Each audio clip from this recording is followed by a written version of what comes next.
s'occuper de la santé des femmes. En tout cas, pour moi, c'est important. Il faut idéalement accepter de passer du temps avec les patientes. Bon, on est aussi là pour les moments où ça se passe pas bien, quoi. C'est pas que l'accouchement. En termes gynéco, on est là vraiment du début jusqu'à la fin. De manière générale, oui, je pense que les femmes sont peu ou mal informées. Il y a plusieurs fois des patientes qui m'ont demandé, une fois que la poche des os était rompue, comment le bébé faisait pour respirer. Je ne sais pas toujours pourquoi je fais ce métier. Vous pouvez me remplir ça? C'était quand vos dernières règles? En général, je suis assez consciente de mon corps. Vous êtes émue? Un peu, ouais. Les mères n'en parlent pas, les sœurs n'en parlent pas. Oui, c'est pour quel motif, madame? J'ai pas mes règles. Que dit votre gynéco à ce sujet? On a un placenta qui est normalement inséré, joli cœur, très joli. L'écho des gynécos, c'est un rendez-vous mensuel, un podcast pour tous sur la santé des femmes, avec des gynécos bien sûr, des femmes beaucoup, et des historiens, des sexologues, psychologues, sociologues ou même anthropologues.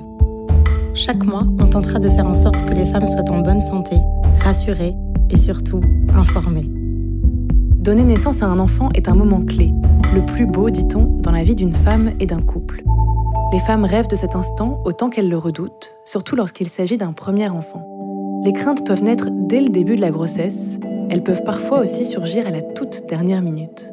Alors, souvent, en attendant, les femmes se préparent. Avec l'aide d'une sage-femme, elles tentent de comprendre et de se rassurer autant que possible.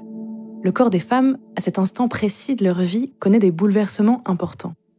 L'effort qu'elles vont devoir produire est immense et les douleurs pourront être intenses.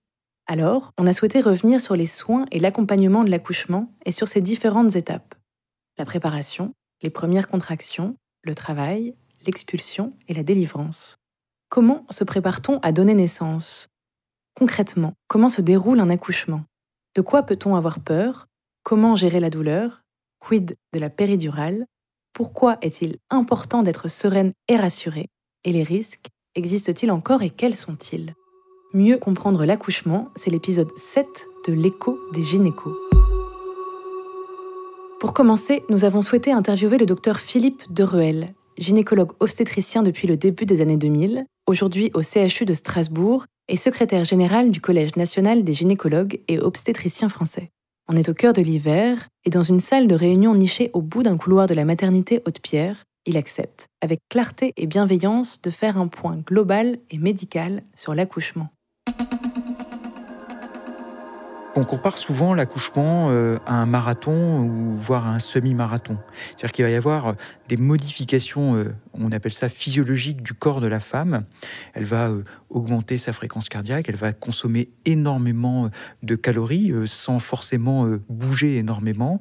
Les contractions de l'utérus représentent un effort qui est extrêmement intense. Elle va consommer de l'oxygène, elle va consommer de l'énergie, elle va produire de l'acide lactique et puis ensuite elle va pousser aussi pendant un certain temps. Alors ça peut être très variable, ça peut être 10 minutes, ça peut être 30, ça peut être 40 minutes. Aujourd'hui, on laisse les femmes pousser beaucoup plus librement qu'on ne le faisait auparavant. Et ça aussi, c'est un effort qui est extrêmement intense, dont elle va sortir complètement fatiguée, rincée, mais en même temps totalement épanouie avec l'arrivée de ce petit bébé.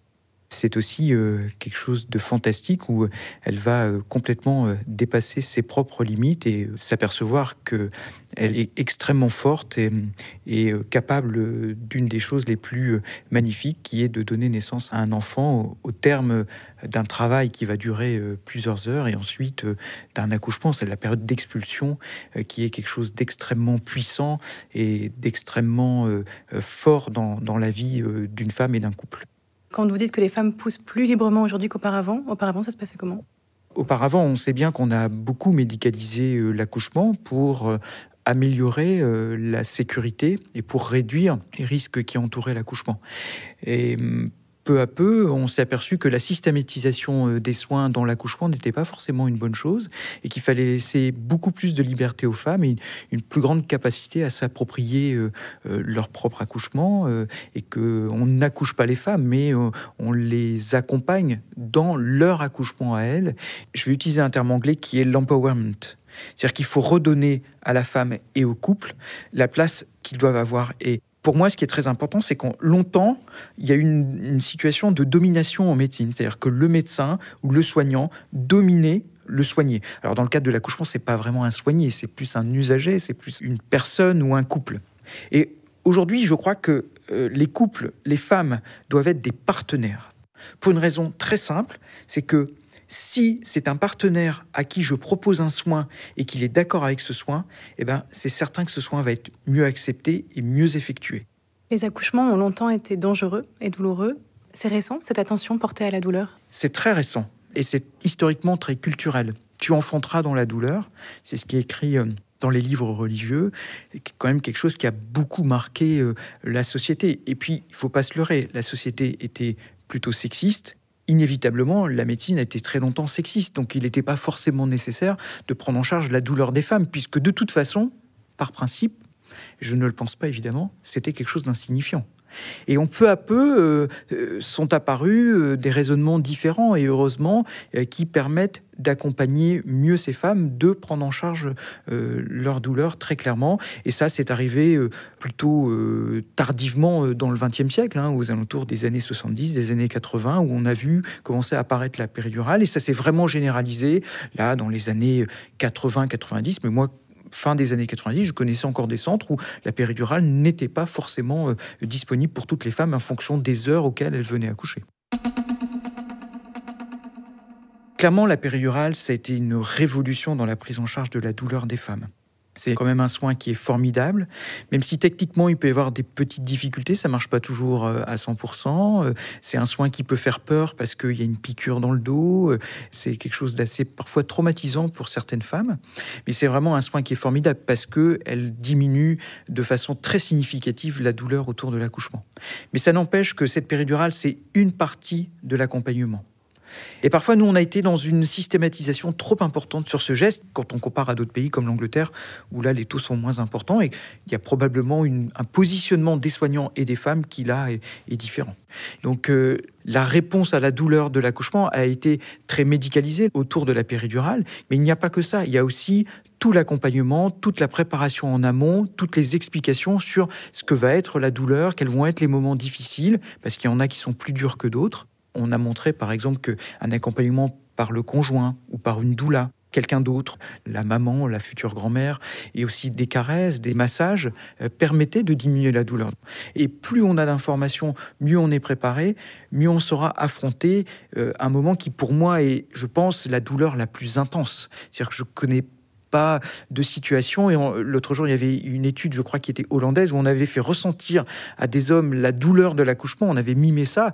Ils avaient jugé cette douleur comme étant insupportable. Et cette douleur qui part, qui revient, qui part, qui revient comme une vague.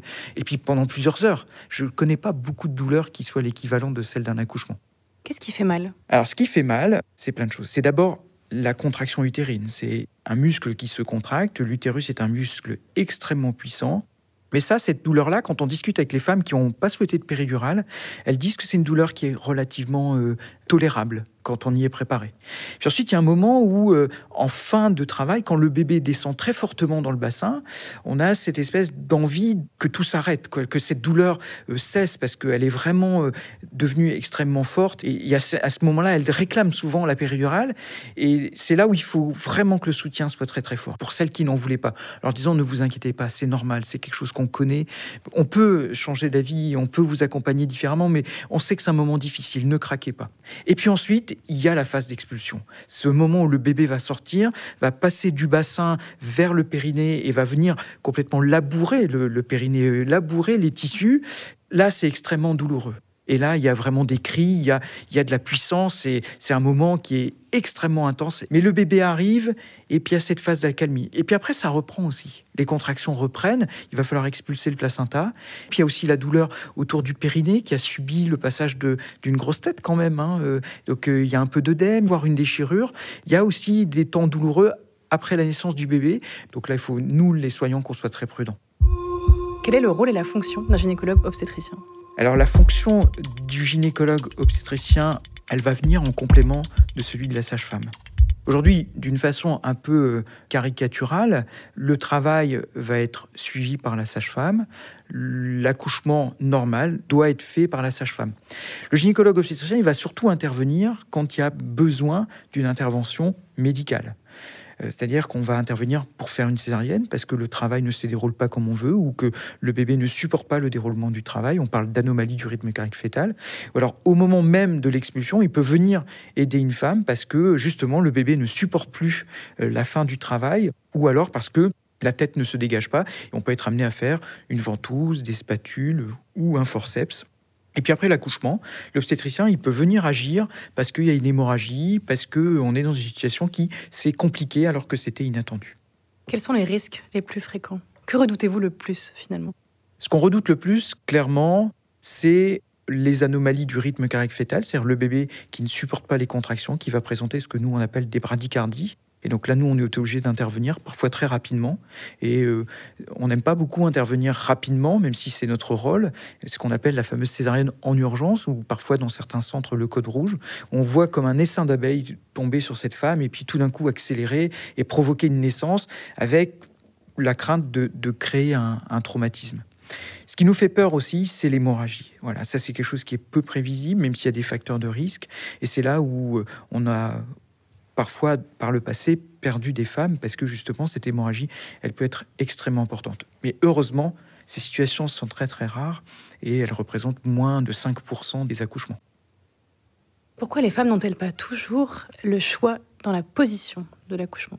Tout simplement parce qu'en réalité, on va rarement leur faire la proposition du choix d'une position d'accouchement. On nous a appris que la femme devait accoucher allongée, les pieds dans l'étrier. Et bien en fait, on finit par appliquer systématiquement des choses qu'on nous a appris sans même remettre en question ce soin en se disant est-ce que ce soin que je fais, il pourrait être différent. Alors il n'y a pas que ça, il y a aussi le fait de la péridurale. Une fois qu'on a une patiente qui est sous péridurale, elle a un contrôle moteur de ses muscles des jambes qui sont moins importants et il est souvent plus difficile de la mettre dans une position différente. Et on montre que quand la femme accouche en maison de naissance, je crois que c'est dans plus de 30% des cas, presque 40% de mémoire, eh bien elle va accoucher à quatre pattes. Ce qui est presque impossible quand on a une péridurale parce que cette position est très difficile à tenir. La meilleure position, a priori, pour accoucher, est-ce qu'il y en a une? C'est celle que va choisir la femme.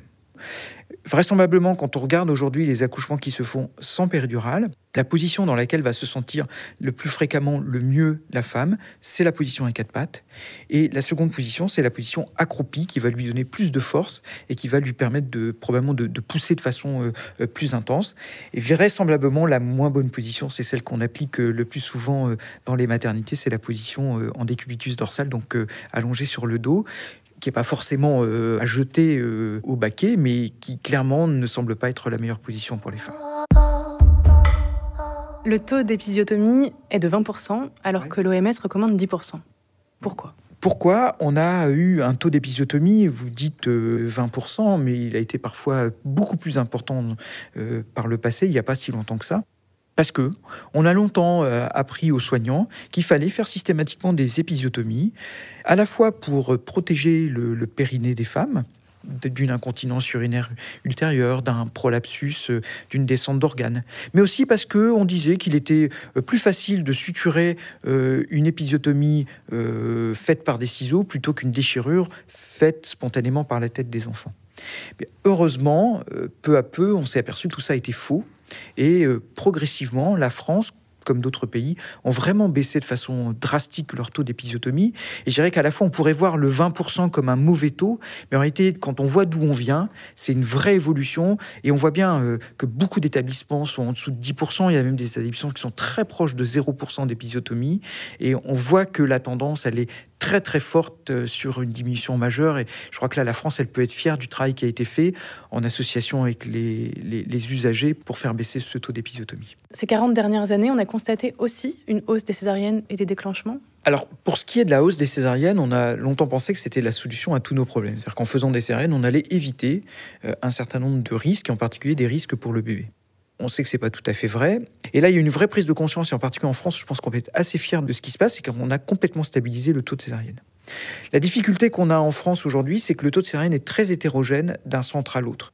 Sur les déclenchements, je ne pense pas qu'il faille penser qu'il y ait une volonté des médecins, des soignants, de déclencher les femmes. Clairement, on voit une augmentation de la pathologie.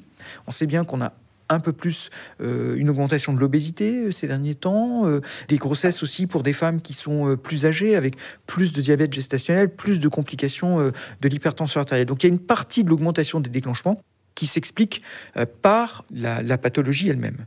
Après, clairement, il y a aussi une augmentation du taux de déclenchement parce qu'on a tendance à gérer la grossesse et l'accouchement comme une situation porteuse de risque. Ce qui là est quand même une source de problème. Il y a une très belle thèse qui a été écrite par une étudiante de Suisse, une thèse de sociologie. Une thèse de Solène Guiller-Hertig, soutenue à l'Université de Genève en 2017.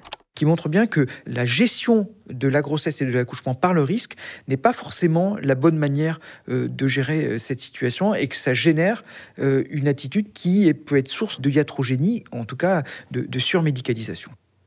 Un label permettant de connaître et classer les maternités dites bienveillantes a été créé. Comment fonctionne-t-il ?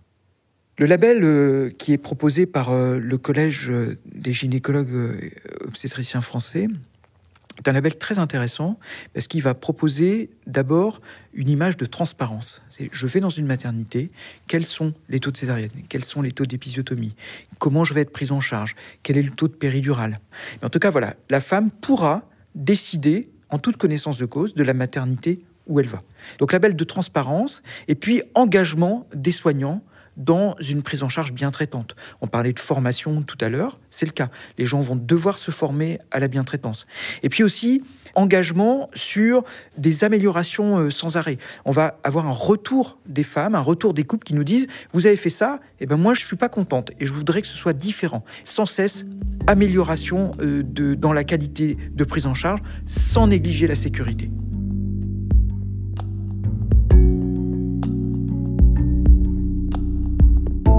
Bonjour, je m'appelle Marie, j'ai 37 ans, j'habite à Paris et je travaille comme cadre bancaire. Je suis tombée enceinte pour la première fois en 2011, donc j'ai commencé par une fausse couche. Mais je suis tombée très rapidement enceinte à nouveau derrière. Les premiers mois ont été toujours un peu inquiétants quand on s'appuie sur une fausse couche au préalable. Mais tout s'est bien passé jusqu'au moment où j'ai dû être complètement alitée puisque le col s'était ouvert à 5 mois de grossesse. En fait, j'ai été alitée complètement. Donc avec un passage de sage-femme à la maison. Et quand j'ai pu me relever à presque 8 mois de grossesse, on avait prévu de partir en week-end avant l'accouchement. Mais le bébé a décidé de pointer le bout de son nez juste avant le départ. Du coup, 6h du matin, tout d'un coup, je me lève. Je me rends compte que je perds les os. Direction la maternité. Voilà, c'était un moment un peu d'excitation parce qu'on se dit qu'on va enfin découvrir ce bébé qu'on a tellement attendu. En même temps, un peu d'inquiétude parce que c'est quelque chose par lequel on n'est pas passé. Moi, j'avais une grosse inquiétude sur la péridurale. J'ai été opérée à plusieurs reprises, j'ai toujours très mal supporté les anesthésies. Et la péridurale, pour moi, j'avais une peur bleue de cette étape-là.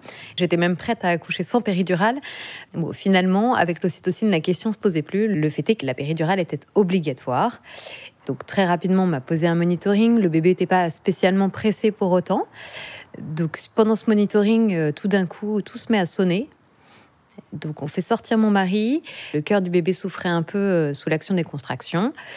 Mais finalement, tout est reparti très simplement. Au bout de presque 24 heures, le travail s'était pas mis en route. Donc je suis quand même passée en salle d'accouchement. Et là, j'ai été déclenchée sous perfusion d'ocytocine. Donc on m'a posé une première fois une péridurale, ça n'a pas marché.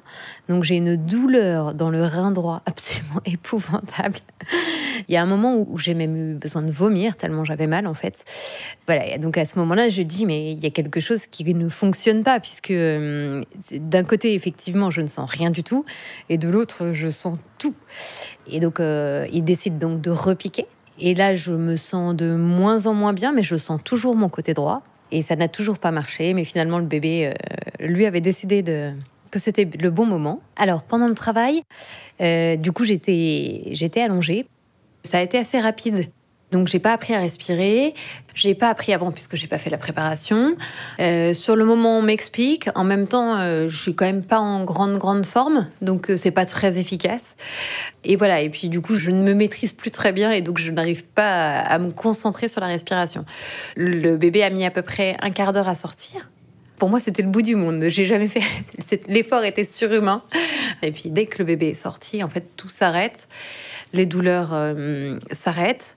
Et donc, c'est un véritable moment de bonheur. On me l'a posé tout de suite contre moi. Le monde pouvait s'écrouler. Elle était là. J'étais hyper émue. Les heures qui ont suivi, moi j'ai été recousue pendant pas mal de temps puisque j'ai eu un périnée complet. Alors sur le coup, on ne sait pas trop ce que ça veut dire, on ne sait pas trop ce qu'il en est. On est tellement heureux d'avoir cet enfant contre soi que la question se pose même pas.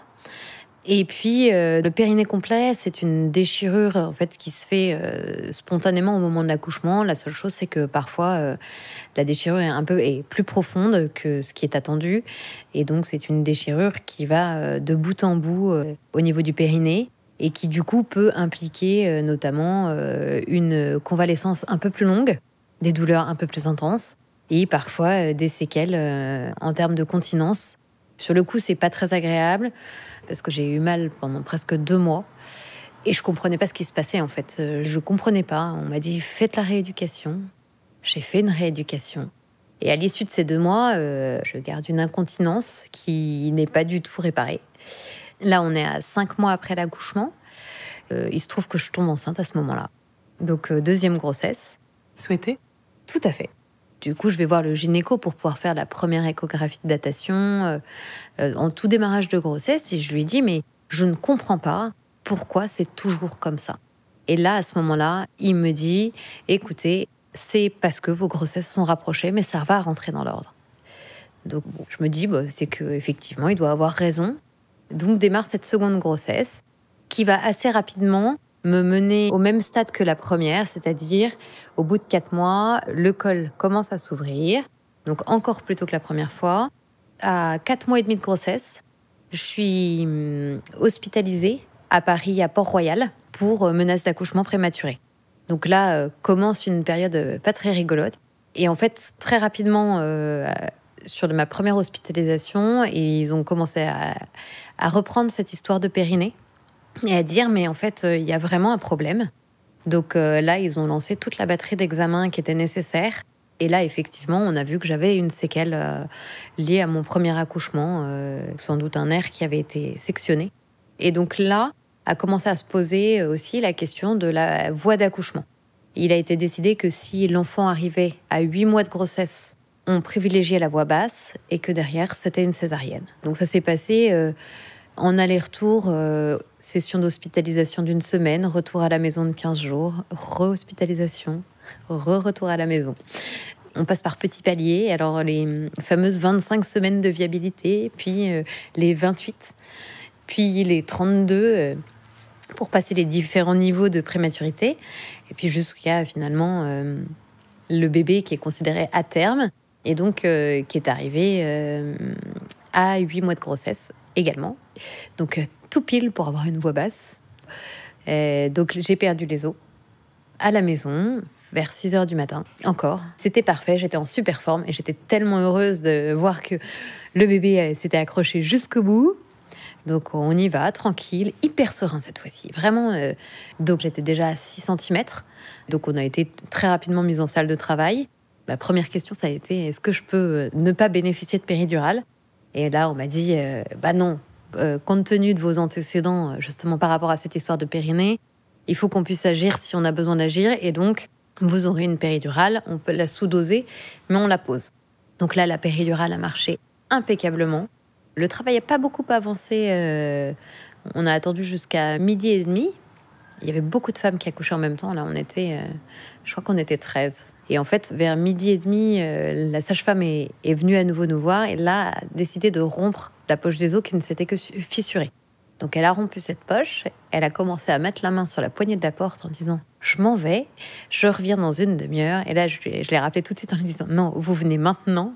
Le bébé arrive. » Et effectivement, en fait, tout s'était accéléré. Le simple fait qu'elle ait rompu cette poche, elle n'a même pas eu le temps de se préparer, etc. Elle a juste eu à récupérer le bébé, pas de poussée.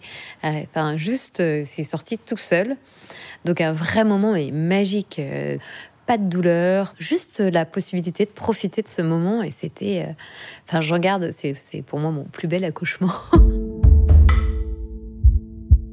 Après la naissance, donc, on me pose ma fille contre moi. Assez rapidement, on me remonte dans ma chambre avec le bébé dans les bras. Je suis hyper rapidement debout. Le démarrage de l'allaitement se passe comme sur des roulettes. Vraiment, tout est facile. Et donc, je rentre chez moi avec 2 enfants. Et assez rapidement, finalement, la vie reprend son cours et surtout nous surprend. Et voilà. Et donc, rapidement, je me rends compte que je suis à nouveau enceinte. Vous aviez fait le choix de ne pas reprendre de contraception? Oui, effectivement. Du coup, on est 5 mois après la naissance de la seconde. Comme la première fois. Exactement. La grossesse démarre très bien. C'était vraiment juste un état de fait, le fait d'être enceinte, qui était vraiment une grande joie et sans l'appréhension ni les craintes liées à l'arrivée un peu prématurée du bébé. Et donc tellement peu de craintes que se repose aussi au 7e mois la question de la voie d'accouchement. Et donc là encore, les médecins disent, écoutez, 8 mois de grossesse avec un bébé pas trop gros, on fera une voie basse. Et sinon, ce sera une césarienne. Je me dis, j'ai eu 2 enfants à 8 mois de grossesse. Celui-là arrivera à 8 mois de grossesse. Je n'aurai jamais de césarienne. Moi, j'avais pas spécialement envie. J'avais vécu quelque chose de tellement magique la fois d'avant que j'avais pas du tout envie que ça change, en fait. Je suis tellement confiante. Sauf que les jours ont passé et que le bébé n'est pas arrivé. J'ai commencé à essayer de demander si on pouvait pas le déclencher. Les avis étaient un peu partagés. On m'a dit oui, c'est bon, la maturation du col est bonne, donc on va pouvoir le faire. Et puis le gynéco m'a dit mais non, pas du tout, ce sera une césarienne. On est tout juste à 8 mois et il dit c'est pour dans 1 semaine. Et donc là, rendez-vous le matin à 7h après une douche de bétadine. Là, j'entre vraiment dans l'inconnu. Je suis un peu stressée. J'avais peur d'avoir à nouveau mal alors que j'avais pas mal du tout la fois d'avant. Et on me prépare très rapidement. Donc mon mari s'occupait des enfants, le temps de les caser à droite à gauche. Finalement, il arrive au dernier moment. Il se glisse juste derrière moi parce qu'ils font très attention quand même que le mari n'ait pas à voir en fait ce qui se passe dans la salle. Donc il longe les murs et il se met derrière le champ. Donc il n'a en ligne de mire que sa femme, ce qui est plutôt pas mal. Ça se passe hyper rapidement. On nous dit c'est bon, on y va, on démarre. 5 minutes après, on nous dit le bébé est là.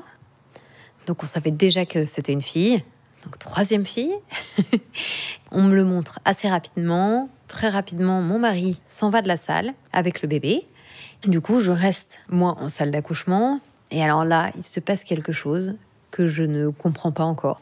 C'est que j'entends le médecin dire vous pouvez injecter. Et j'ai eu le sentiment d'avoir une anesthésie générale ou une surdose d'anesthésie où je me suis sentie complètement m'endormir. Sur le coup, ça leur a permis de me recoudre très tranquillement. Je suis passée en salle de réveil. J'ai retrouvé mon mari et ma fille. Mais alors, pour le coup, j'étais complètement dans le coltard, en train de vomir tripes et boyaux parce que probablement anesthésie que j'ai mal supportée. Incapable de prendre ma fille dans les bras. J'ai pu la mettre au sein au bout de... je pense qu'il s'est passé plus de 8 heures. Ça s'est bien passé pour elle, un peu compliqué pour moi. Et là, parce qu'un problème ne va jamais seul, assez rapidement, j'ai commencé quand même à avoir des douleurs au niveau du ventre et je saignais encore beaucoup. On m'a dit que j'avais eu une endométrite. Donc c'est une infection de l'utérus en fait, qui était liée à l'accouchement. Donc ce sont des choses qui arrivent parfois. Et une fois que ça c'était fini, là j'ai pu vraiment remonter la pente. Voilà, c'était un moment du coup qui était plus chouette parce que j'avais eu l'impression d'avoir accouché pendant 1 mois en fait. Et alors il faut dire une chose, c'est que je ne sais pas pourquoi et c'est difficile pour les médecins de l'expliquer, mais le fait d'avoir eu cette césarienne et du coup cette rachianesthésie, les problèmes qui étaient inhérents à mon premier accouchement sont rentrés dans l'ordre. Donc, problème de périnée complet. Des problèmes de périnée complet et d'incontinence. 1 an plus tard, Marie retombe enceinte. Une grossesse désirée, espérée et idéale, dit-elle. Elle donne donc naissance par césarienne à une 4e fille. Rien à signaler, Marie et son mari sont ravis. Quelques mois plus tard, suite à des complications liées à sa contraception, Marie retombe une nouvelle fois enceinte, pour la 5e fois. Cette fois-ci, c'est inattendu. Et assez rapidement, en fait, tout d'un coup, je prends 10 kilos. Et alors là, je commence à me poser des questions. Je me dis, mais c'est pas comme d'habitude. J'ai un suivi classique et là, le gynéco il commence à dire effectivement, il y a trop de liquide, mais c'est pas grave. Mais je suis un peu embêtée quand même. Je trouve vraiment que c'est étrange. Et arrive du coup cette veille de Noël où je vais le consulter pour ma visite de suivi classique et j'évoque en fait que les contractions qui sont présentes très fortement depuis le début commencent à m'entraîner des douleurs dans le bas du ventre. On est à 7 mois et demi de grossesse. Et lui me dit, ça tiendra encore 15 jours pour la césarienne, rentrez chez vous. Mais il avait fait une écho quand même avant et il avait vu qu'effectivement, la cicatrice était ce qu'on appelle déhiscente, c'est-à-dire que c'était en train de s'ouvrir. Donc, mais certaines femmes peuvent tout à fait accoucher comme ça sans qu'il y ait de problème. Donc lui me renvoie chez moi en me disant, faites bien attention. Et donc le 26 décembre, après Noël, j'ai une douleur très forte d'un coup. Mais du coup, j'ose plus y aller parce qu'en fait, je me dis, je sais plus trop en fait. Donc j'attends le 27. Le 27, je me présente toujours avec des douleurs régulières à cet endroit-là. Et en fait, le bébé s'était retourné et la tête était au niveau de la cicatrice. Et la tête appuyait en fait et contribuait à étendre en fait le trou. Et là, on me dit tout de suite, on vous césarise tout de suite. Effectivement, il était temps de sortir le bébé. L'utérus était en train de se rompre, donc c'était une urgence. J'appelle mon mari en catastrophe. Et alors là, contrairement aux autres fois, les minutes passent. C'est très très long. Et donc là, les médecins ont été absolument extraordinaires parce qu'ils ont vraiment joué une pièce de théâtre. Ils ont essayé de tout lisser pour qu'on ne mesure pas l'urgence de la situation. Je ne saurais même pas le temps qui s'est écoulé, mais au bout d'un certain temps, ils finissent par sortir le bébé, qui crie tout de suite. Donc je suis rassurée, je me dis ouf, le bébé va bien. On me le passe très rapidement, et puis très rapidement, on dit tout de suite à mon mari, vous restez ici, le pédiatre va la prendre en charge. Et je vois les minutes qui passent, et puis on n'a pas de nouvelles du bébé. En fait, effectivement, ça a été compliqué. Elle a fait une grosse détresse respiratoire. Et pendant que je suis en salle de réveil, j'ai très froid. J'ai très, très froid. Et là, j'entends, il y a un problème. Et donc, effectivement, j'étais en train de faire une hémorragie. Donc, la branle-bas de combat. Je suis restée 2 heures au bloc. Et voilà. Et donc, je suis ressortie de là réparée. Et en fait, j'ai une hémorragie de la délivrance. À ce moment-là, je retourne du coup en salle de réveil. Je n'ai qu'une hâte, c'est de voir mon bébé. Parce que finalement, c'est quand même pour elle que je suis là. Donc, on me dépose devant l'incubateur. C'est la rencontre, c'est magique. Forcément, ça fait très fragile. C'est un peu impressionnant, toutes ces petites machines. Donc, rapidement, on me ramène en chambre. Au final, elle allait bien. Elle est restée presque 3 semaines en réanimation. Et puis finalement, elle a fini par reprendre toute seule. Alors, ce qui est magique, c'est que pendant 1 semaine, j'ai pas pu du tout la prendre dans mes bras. Donc ça, c'était horrible. Et voilà. Et en fait, on se rend compte qu'à partir du moment où on commence à prendre le bébé dans ses bras, en fait, le bébé remonte la pente beaucoup plus vite. Et voilà. Alors, effectivement, après, retour à la maison. Donc là, on accuse un tout petit peu le coup quand même. Normal, il fallait que ça vienne. Et puis surtout, j'ai eu tout d'un coup des douleurs. Et en fait, ce que j'apprendrai plus tard, parce qu'en fait, 3 mois après, j'ai l'impression d'avoir une boule qui sort du ventre. J'ai eu une éventration. J'ai été réopérée au mois de juin. Au mois de juin dernier. Exactement. Et depuis, tout va bien. Mais je n'aurai plus jamais d'enfant. Je ne serai plus la même. Donc voilà. Parce que les gynécologues obstétriciens forment avec les sages-femmes un couple fondamentalement complémentaire pour accompagner les femmes dans leur accouchement, nous avons tendu notre micro à une maïoticienne œuvrant elle aussi au CHU de Strasbourg. Donc je m'appelle Nadine Knezovic-Daniel. Je suis sage-femme coordinatrice au CHU de Strasbourg, donc dans un pôle où il y a 6200 naissances, donc une grosse structure. Nous accueillons beaucoup de patientes. Quel est votre rôle ? Est-ce que vous accepteriez de nous expliquer en quelques mots votre métier et ses enjeux ? Le métier de sage-femme est un métier de contact, un métier où on prend soin des femmes, des couples, des enfants, dans un moment qui est très particulier, qui est le moment de la naissance d'un enfant, qui est souvent complètement unique, alors que pour nous, des accouchements, on va en avoir beaucoup, tout au long de notre carrière, et c'est faire en sorte de garder le moment magique de cette naissance. Bien sûr, les sages-femmes ont bien d'autres fonctions que de s'occuper d'un accouchement. La prise en charge des patientes qui viennent dans le cadre d'une IVG, ça fait également partie de notre métier de sage-femme. Dans tout ce qui est gynécologie de prévention, dans la contraception, la sage-femme a un rôle en collaboration avec le gynécologue dès qu'on rentre dans de la pathologie. Avant de parler des étapes d'un accouchement, c'est la grossesse également. Le moment du suivi de la grossesse est très important. Le suivi de la grossesse va être un moment où la patiente va pouvoir parler de ce qu'elle est en train de vivre, de comment elle envisage cette grossesse, au-delà des aspects complètement médicaux. Ces angoisses, ces questions autour du couple, autour de cet enfant à venir, de toutes ces questions qu'ont toutes les femmes. Est-ce que je vais être une bonne mère? Est-ce que je saurai faire? Est-ce que je vais pouvoir accoucher? Comment est-ce que je me prépare pour accoucher? La préparation à la naissance est faite par des sages-femmes. Vous pouvez avoir des préparations à la naissance, entre guillemets, dites classiques, des préparations en sophrologie, en yoga, en aptonomie, il y a vraiment beaucoup de choses. Quelle que soit la manière de préparer la patiente, l'objectif, c'est qu'elle soit prête pour cet accouchement, qu'elle se sente prête, qu'elle a les capacités de mettre ce bébé au monde, de comprendre comment ça se passe, comment le travail démarre, qu'est-ce qui se passe, qu'est-ce qu'il va y avoir au moment des contractions, comment son col va s'ouvrir. Enfin, voilà, ça, ce sont des éléments physiologiques et d'anatomie qui lui sont expliqués.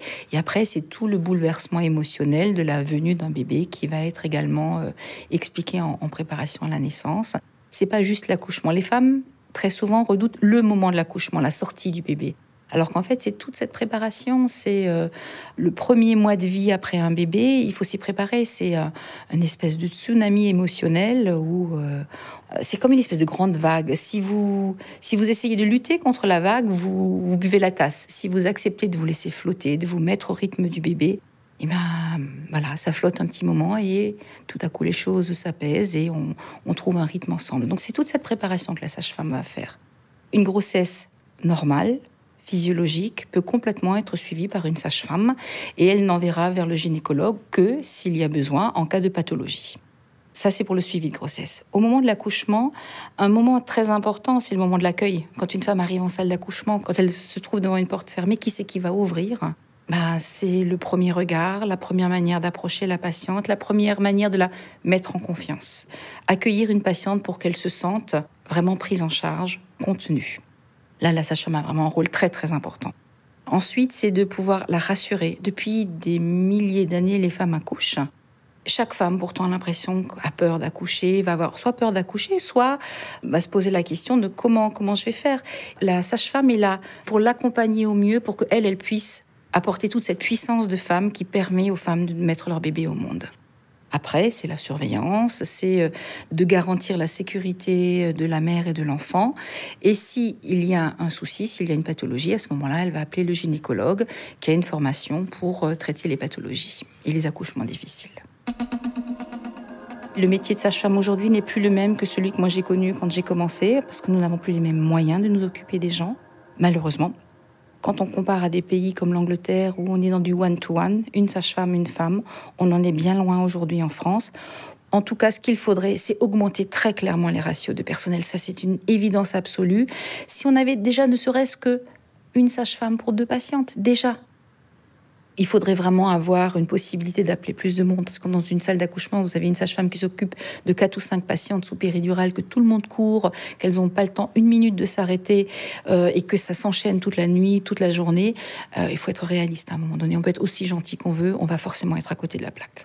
Voilà. Donc ça, c'est dans beaucoup de salles de naissance aujourd'hui. Arriver à augmenter ces ratios-là permettra également de rassurer la femme dans sa fonction maternelle, dans tout ce qu'on a décrié comme violence obstétricale, dans tout ce qui peut avoir été mal vécu. En écoutant davantage les femmes, on pourra effectivement faire du meilleur travail. Ce meilleur travail-là a une incidence directe sur le vécu de la patiente, une incidence directe sur le lien mère-enfant, une incidence directe sur toute la suite. C'est-à-dire que c'est une toute petite graine qu'on pose là. Dis-moi comment tu t'occupes de tes femmes enceintes et je te dirai quelle société tu auras demain. Quelles sont les craintes et les angoisses les plus fréquentes chez les femmes ? Les craintes les plus fréquentes chez les patientes, c'est de ne pas y arriver, de ne pas savoir gérer la douleur, de comment je vais me débrouiller avec mon bébé. Au moment de la naissance, autour du berceau, il y a la maman, le papa ou l'autre parent, une autre maman ou 2 papas, peu importe. On a différentes structurations familiales aujourd'hui. Mais il y a ce que chaque parent était comme enfant. Est-ce que je vais être une aussi bonne mère que ma mère, ou est-ce que, au contraire, je n'ai pas eu de modèle parental? Comment est-ce que je vais faire? Voilà, donc c'est toutes ces questions-là. Quand il y a un deuxième bébé, par exemple, mais comment je vais faire pour l'aimer autant que le premier? Il y a plein de questions qui surgissent au moment d'une naissance.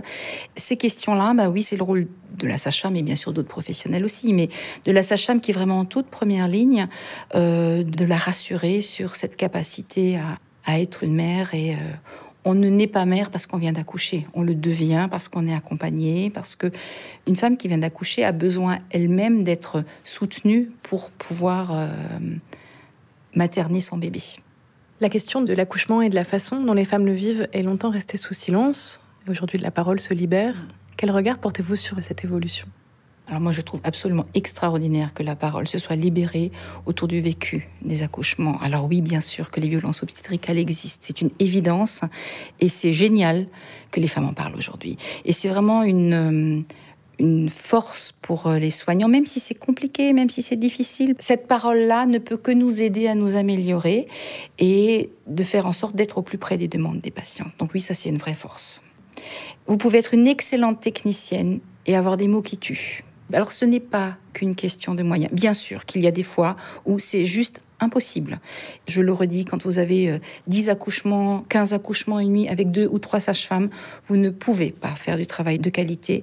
C'est une manière de parler aux gens, c'est une manière d'entendre ou de ne pas entendre ce qui s'est passé. Voilà. Soit on a envie d'écouter la femme, soit on n'a pas envie de l'écouter. Quand on s'intéresse un peu à l'histoire des femmes, quand on sait qu'une femme sur 5 a été victime de violences sexuelles, la manière d'aborder les femmes doit être différente, doit être fondamentalement différente. On touche à l'intime, on va examiner une femme, pour nous, c'est quelque chose d'habituel, c'est un geste médical. Pour elle, ça peut être vécu comme une intrusion. Ne pas avoir ça en tête, on peut être extrêmement maltraitant sans même en avoir conscience. C'est des femmes qu'on apprend le mieux.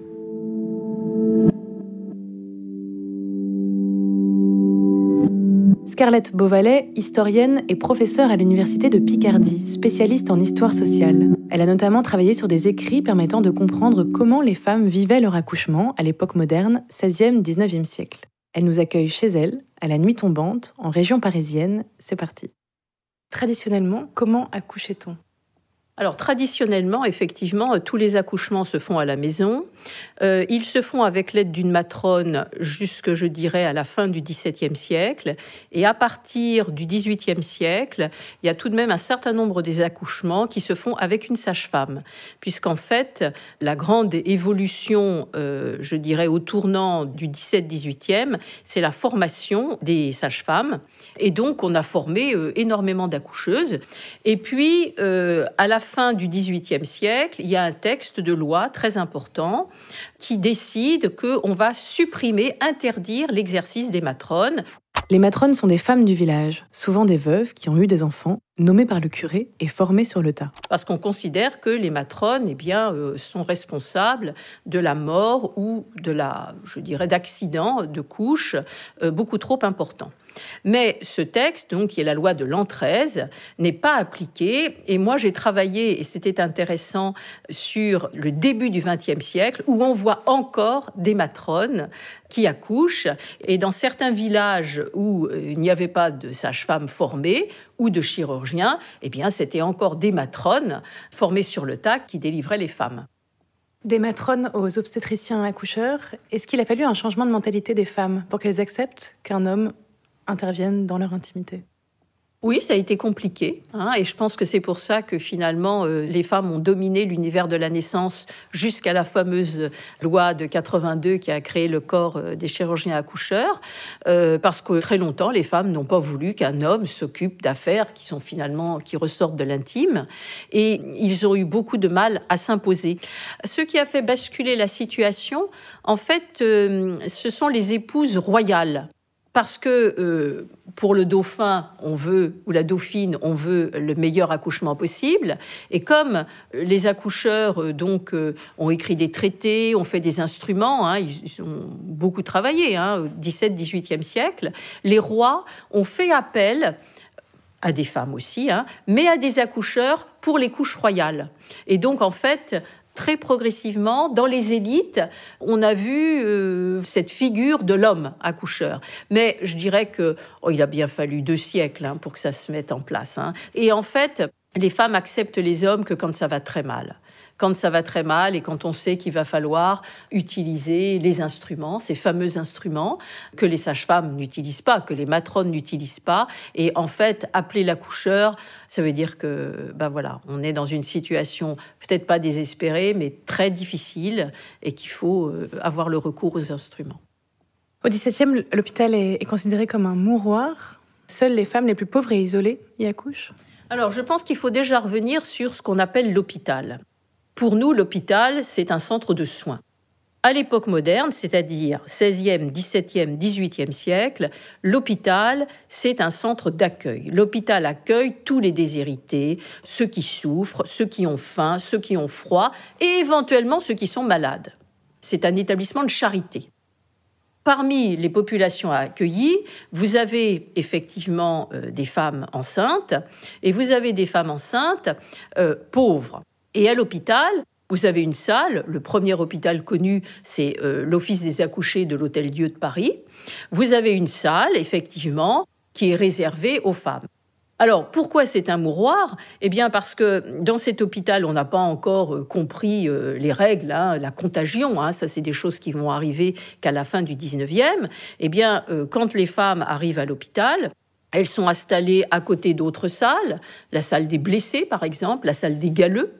Et le personnel, beaucoup de religieuses, passent d'une salle à l'autre. On ne se lave pas les mains, on ne prend pas les précautions, on ne peut pas prendre des précautions de choses qu'on ne connaît pas. Et donc, il y a une transmission, évidemment, qui se fait très facilement. Quand il y en a une qui a une fièvre, qu'est-ce qui se passe ? D'abord, elle couche dans le même lit.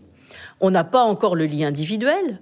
On a ces grands lits qui font 1,40 m, où on couche plusieurs femmes. En général, on les couche tête bêche pour avoir un peu plus de place. Et quand il y en a une qui est malade, alors imaginons qu'elle ait la gale ou tout simplement une fièvre, qu'est-ce qui se passe ? Tout le service est contaminé. Ce geste tout simple de se laver les mains a changé énormément de choses. Avant, simplement, je dirais, la stérilisation.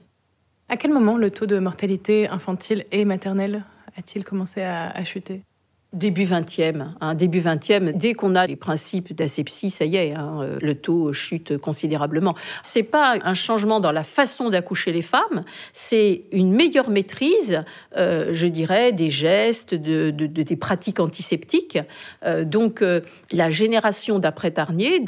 Stéphane Tarnier a été chirurgien en chef de la maternité de Port-Royal. En observant que la mortalité à l'hôpital était 17 fois plus élevée que la mortalité en ville, il comprend qu'il faut utiliser des gestes d'hygiène simples et surtout séparer les femmes pour mieux les protéger. Met en place les méthodes antiseptiques, Lister puis Pasteur, et à partir de là, donc, on va désinfecter. Et on pense les choses, on pense même les carrelages pour pouvoir les nettoyer, les laver. On pense à avoir des lits en fer et non plus en bois. Vous voyez, il y a tout un tas de gestes que l'on fait et qui ont fait chuter considérablement la mortalité. Les accouchements étaient dangereux et douloureux. Les femmes redoutaient-elles d'accoucher ? Oui, la plupart avaient peur. Je crois qu'il faut commencer par dire qu'elles voulaient toutes, dès qu'on est marié, être enceinte. C'est une grande attente et c'est une grande joie. Mais c'est une joie mêlée d'inquiétude. Plusieurs craintes, la crainte de souffrir. On n'a rien pour calmer la douleur. Il faut revenir sur la position de l'Église pour comprendre la douleur. D'abord, l'Église ne permet pas qu'on utilise des produits pour supprimer cette douleur. Et on considère que c'est le rachat. Vous connaissez cette formule « tu accoucheras dans la douleur » et il faut revenir au péché originel. On considère que si les hommes ont perdu le paradis, c'est la faute de la femme, parce qu'elle a été celle qui a été la tentatrice.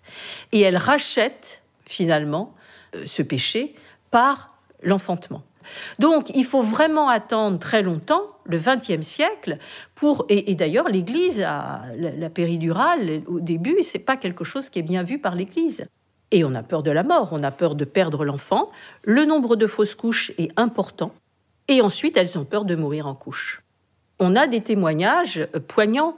Alors, il y en a un, je vous le citerai de mémoire, une femme qui est vraiment qui a pris un embonpoint terrible. Et alors, elle écrit à son mari et elle lui dit je suis tellement grosse, je pense que j'en ai plusieurs d'enfants et j'ai peur d'accoucher.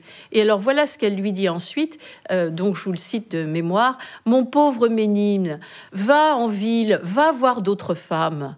Et quand tu reviendras, tu te seras bien amusé avec elles, tu ne me feras plus d'enfants. Et ça, c'est quelque chose qu'on trouve dans les écrits privés. Pas tout le temps, c'est un exemple. Les chaises d'accouchement ont peu à peu été abandonnées au profit d'un positionnement sur le dos. Pourquoi ? D'abord, la façon d'accoucher qui apparaît la plus naturelle, c'est d'être accroupie. Bon. Quand les sages-femmes commencent à apprendre, elles utilisent cette fameuse chaise d'accouchement, où on est assis, la sage-femme est en dessous, et où donc l'enfant naît, voilà, quand la femme est assise. Et puis assez rapidement, on a considéré que la meilleure position pour accoucher, c'était allongée. Mais ça, jusqu'à la fin du 19e, on continuait à pratiquer l'accouchement assis. Pour l'Église, c'est cette position, accroupie, se rapprochait d'un comportement bestial et indécent. Oui, je pense qu'il faut revenir à la sexualité pour comprendre la position de l'Église. Pour les relations sexuelles, l'Église n'admet qu'une seule position, voilà, qui est la position du missionnaire, avec la femme allongée et l'homme au-dessus. Donc déjà, toutes ces positions autres sont dénoncées soit comme contre nature, soit parce qu'elles ravalent l'être humain au rang de l'animal. Donc, pour accoucher, c'est un peu la même chose. On doit accoucher dans une position qui semble la position conforme. C'est comme ça. À quel moment l'hôpital devient-il un repère pour toutes les femmes ? L'hôpital devient un repère pour les femmes quand on est sûr qu'on ne va pas mourir à l'hôpital. 20e siècle.